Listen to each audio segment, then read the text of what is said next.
आंब्याचा सीझन आहे आणि आपण आमरस तर बनवतोच, पण आज आपण बनवणार आहोत दाणेदार तरीही मऊ लुसलुशीत असा आंब्याचा शिरा. रेसिपी एकदम परफेक्ट प्रमाणात सांगितली आहे, त्यामुळे व्हिडिओ कुठेही स्किप न करता शेवटपर्यंत बघा. नमस्कार, ताईच्या किचनमध्ये आपल्या सर्वांचे खूप खूप मनापासून स्वागत आहे. चला तर मग रेसिपीला सुरुवात करूया. सर्वात आधी आपल्याला प्रमाण घेण्यासाठी घरातली कोणतीही एक वाटी किंवा कप सेट करून घ्यायचे आहे. त्याच वाटीने सर्व साहित्य आपल्याला मोजून घ्यायचं आहे. इथे मी हा एक बाउल घेतलेला आहे, त्याने सर्व साहित्य मोजून घेणार आहे. आंब्याचा शिरा बनवण्यासाठी इथे मी हा 1 कप रवा घेतलेला आहे. हा आपला रेग्युलर उपमा बनवण्यासाठी जो आपण थोडा जाडसर रवा असतो तो घेतलेला आहे. एका पातेल्यात मी हे 1.5 कप पाणी घेतलेलं आहे आणि त्याच कपने मोजून आपल्याला 1.5 कप दूध घालायचं आहे. 1 कप रव्यासाठी आपण 1.5 कप पाणी आणि 1.5 कप दुधाचं असं हे मिश्रण केलेलं आहे. हे आता आपण एका गॅसवर उकळायला ठेवूयात. इकडे आपलं दूध आणि पाण्याचं मिश्रण उकळतंय, तोपर्यंत मी इथे दुसऱ्या गॅसवर ही जाड तळ असलेली कढई गरम करून घेतलेली आहे. कढई गरम झाल्यावर गॅस मंद करायचा आहे आणि त्यात आपल्याला अर्धा कप साजूक तूप घ्यायचंय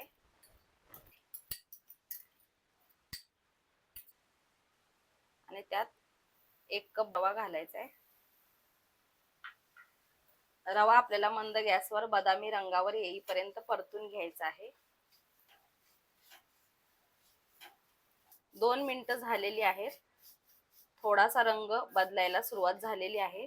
या स्टेजला आपल्याला हे थोडेसे ड्रायफ्रुट्स मी घेतलेले आहेत कट करून, ते घालायचे आहेत.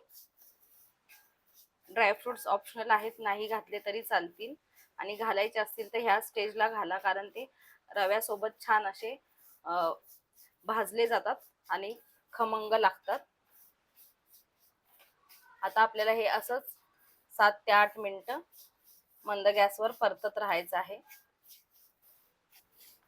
5 ते 6 मिनिटं रवा मी छान असा भाजून घेतलेला आहे. तुम्ही बघू शकता रंग बदललेला आहे आणि छान असा सुगंधही पसरलेला आहे. जास्त रंगावर आपल्याला भाजायचा नाहीये. यात आपण आता हे दूध आणि पाण्याचं मिश्रण केलेलं आहे ते थोडं थोडं घालायचं आहे. हे मिश्रण घालताना काळजीपूर्वक घालायचं आहे, कारण रवा आणि दुधाचं टेम्परेचर गरम असल्यामुळे पटकन फसफसून अंगावर येऊ शकतं.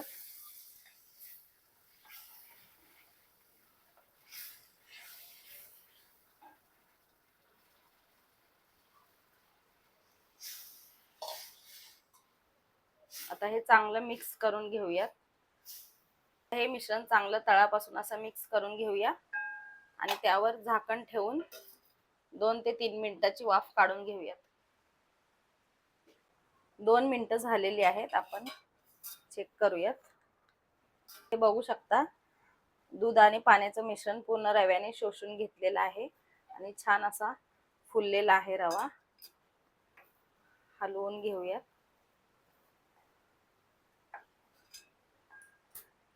यात आता आपण घालणार आहोत, आता थोडासा कोरडा दिसतोय पण साखर टाकल्यावर थोडासा सैलसर होईल. 1/4 कप साखर इथे मी घालते आणि 1 कप आंब्याचा पल्प घेतलेला आहे, हा ऍड करायचा आहे. हा मी हापूस आंब्याचा पल्प केलेला आहे. पल्प करताना पाणी वगैरे काहीच घालायचं नाही. आंब्याच्या फोडी करून मिक्सरमध्ये फिरवून घ्यायच्या आहेत. आणि मी घेतलेला आंबा बऱ्यापैकी गोड आहे, म्हणून मी 1/4 कप साखर घेतलेली आहे. तुमच्या आंब्याच्या गोडीवर तुम्ही साखरेचं प्रमाण कमी जास्त करू शकता. आता हे छान आपण मिक्स करून घेऊयात. तुम्ही बघू शकता साखर आणि पल्प घातल्यावर शिरा चांगला असा सैलसर झालेला आहे. चांगलं हे मिक्स करून गुठळ्या मोडून घ्यायचे. साखर आणि आंब्याचा पल्प चांगला असा मिक्स करून घेतलेला आहे. आताच असा छान असा शिऱ्याचा सुगंध दरवळत आहे. आता पुन्हा एकदा आपण 2 मिनिटं झाकण ठेवून वाफ काढूयात. 2 मिनिटं झालेली आहेत. तुम्ही बघू शकता थोडासा दाटसर झालेला आहे आणि बाजूने असं तूप पण सुटलेलं आहे. गॅस थोडासा मीडियम करायचा आणि चांगला असा मिक्स करून घ्यायचं. तुम्हाला जर ह्यापेक्षा जास्त सैलसर शिरा आवडत असेल तर तुम्ही बारीक रवा पण वापरू शकता हा शिरा बनवण्यासाठी.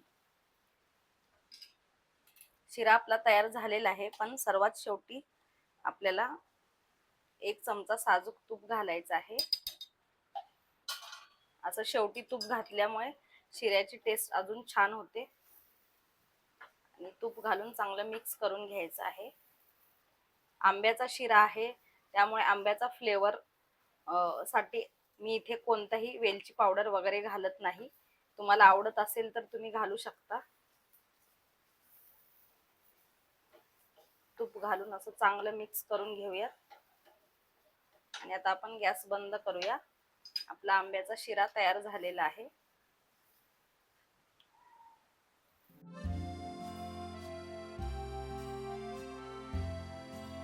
वर्षातून 2 ते 3 महिनेच आंब्याचा सीझन असतो, त्यामुळे हा आंब्याचा शिरा तुम्ही नक्की बनवून बघा. खूप अप्रतिम असा लागतो आणि बनवला की मला कमेंट करून सांगायला विसरू नका कसा झाला ते. व्हिडिओ आवडले असेल तर लाईक करा, जास्तीत जास्त मित्रमंडळी आणि नातेवाईकांना शेअर करा. चॅनलवर नवीन असाल तर सबस्क्राईब करायला विसरू नका.